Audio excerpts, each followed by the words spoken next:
Santai saatnya tanya ahlinya. Dok, apa benar varian Delta bisa tembus masker dan tidak terdeteksi ketika PCR? Ya, ini juga jadi concern kita sekarang ya, varian. Jadi varian itu sebetulnya ini ceritanya. Pertama kan kita masuk itu aslinya kan dari Wuhan ya, dari Cina. Namanya dulu kan namanya Wuhan coronavirus ya. Dia menyebar ke seluruh dunia, ya.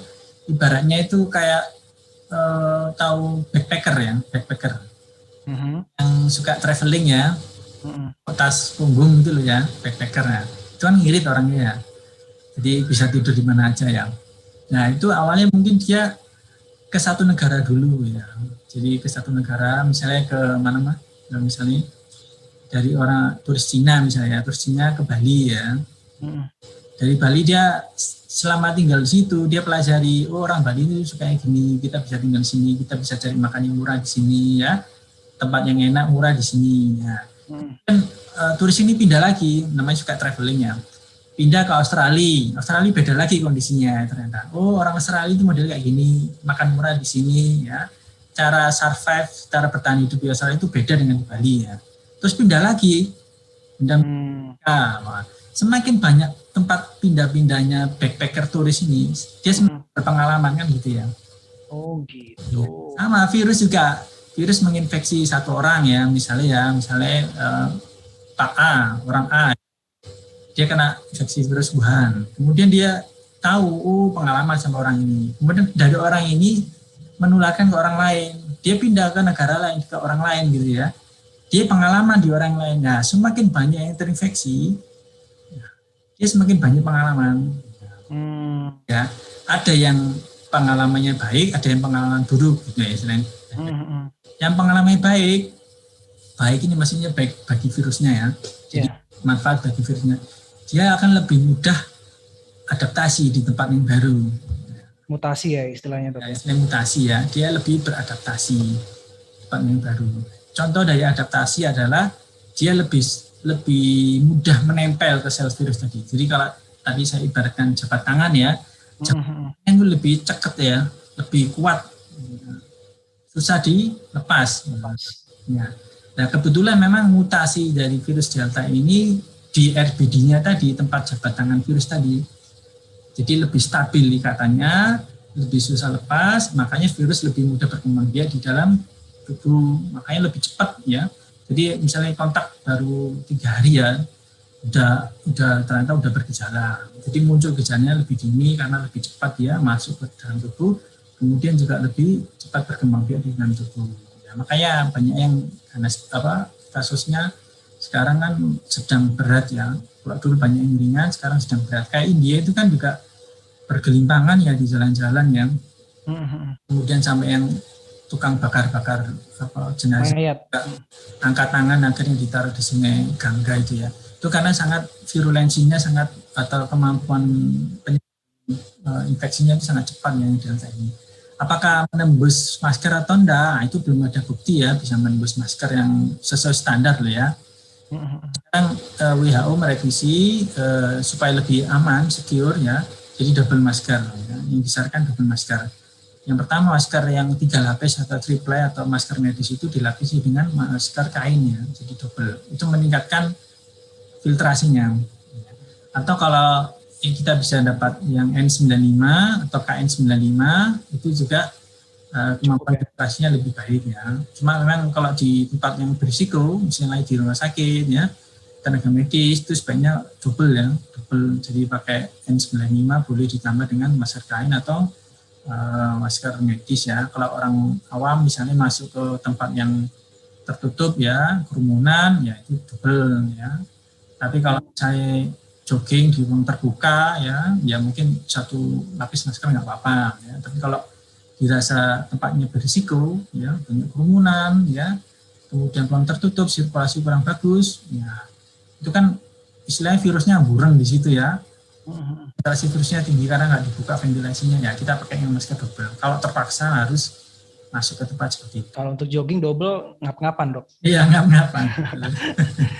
Berarti itu dok ya, kalau misalnya kita bisa simpulkan bahwa yang namanya virus itu semakin sering pengalamannya dia pindah-pindah ke banyak orang, apakah vaksin ini juga akan mengikuti, Dok? Akan berevolusi, maksudnya nanti kedepannya itu akan ada varian, bukan varian, maksudnya jenis vaksin baru yang mungkin efektif dengan varian jenis ini gitu. Apa mungkin kita akan dapat double vaksin, Dok? Varian itu kan yang baru sekitar 5 atau 6 ya, sebetulnya banyak, sudah sekitar 20-an ya. Cuma dari 20 sekian itu yang menjadi concern, namanya kan variant of concern ya, atau VOC ya. Itu berarti yang jadi perhatian ya, varian yang menjadi perhatian itu yang virulensinya meningkat, jadi lebih mudah menular ya. Itu sekitar ada 5 ya, jadi alfa, beta, gamma, delta, yang epsilon sama kappa ya. Baru dari penelitian yang banyak ini yang delta yang terutama yang sangat transmissible, sangat mudah menular, sama kemungkinan epsilon ya. Alfa itu sendiri dibandingkan yang varian aslinya yang Wuhan itu juga lebih menular ya. Di Inggris itu alfa, sama yang dari Afrika Selatan itu juga lebih cepat menular daripada Wuhan ya. Kemudian yang di Brasil namanya itu juga cepat menular juga. India yang paling cepat ya. Terus kemudian peneliti juga langsung bergerak cepat ya, menilai apakah varian-varian yang jadi concern ini akan berpengaruh terhadap efektivitas vaksinnya. Ada beberapa penelitian baru terbit juga dipublikasikan itu memang menurunkan ya, sedikit menurunkan, terutama yang sudah diteliti itu untuk vaksin AstraZeneca ya, sama Pfizer ya, itu ada penurunan efikasi. Jadi sedikit virus yang delta ini bisa kurang agak melemahkan kemampuan vaksinnya gitu ya. Oke. Ya, cuma secara umum ya kalau kita lihat kasusnya di Inggris, ini saya ada datanya, saya buka dulu ya. Ini kasus positif ya. Kita lihat ini per hari ini ya, sampai tanggal 15 Juli, kemarin ya. Ya, jadi yang merah ini United Kingdom, Inggris sampai biru bawahnya Malaysia, Indonesia hijau ya. India sudah disalib oleh kita ya, Indonesia. Jadi ada 3 negara besar ya, Inggris, Malaysia, Indonesia, Amerika. Kasusnya meningkat ya. Ini kalau kita kan mungkin gelombang ketiga ya, kalau Inggris gelombang kedua. Nah, ini dengan kasus yang tinggi kita lihat ya, kematian, angka kasus kematiannya ternyata Inggris masih kecil, ini United Kingdom di sini. Di bawah India sama Malaysia sama Indonesia. Indonesia ini tinggi segini kan. Yang Indonesia warna hijau ini ya. Jadi kasus kematian per hari ini lebih tinggi Indonesia daripada Inggris misalnya. Padahal kasus positifnya lebih banyak Inggris per 1 juta penduduk ya. Lebih tinggi Inggris. Kenapa? Kita lihat ini vaksinasinya. Indonesia masih sekitar 10%, kemudian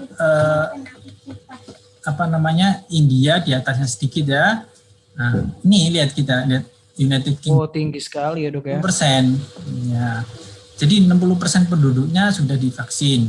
Sementara kita sekitar belum 15 ya, masih antara 10-20%. Ya. Jadi kita simpulkan di sini, meskipun angkanya tinggi kasus positif, ya, tapi keparahannya bisa dikurangi ya, dengan vaksin ini. Jadi nanti ada yang protes, saya udah vaksin kok masih positif ya, vaksin masih positif ya. Nah itu memang belum 100% ya, tapi mengurangi keparahan. Ya, jadi yang sakit pun tidak sampai sakit sedang berat atau yang sampai meninggal. Itu ya, jadi salah satu manfaat vaksinasi itu. Makanya kita sekarang harus kejar ini vaksinasi. Semakin banyak yang divaksin akan menurunkan angka kematian ya. Angka kesakitan dan kematian. Seperti itu ya. Oke. Masya Allah.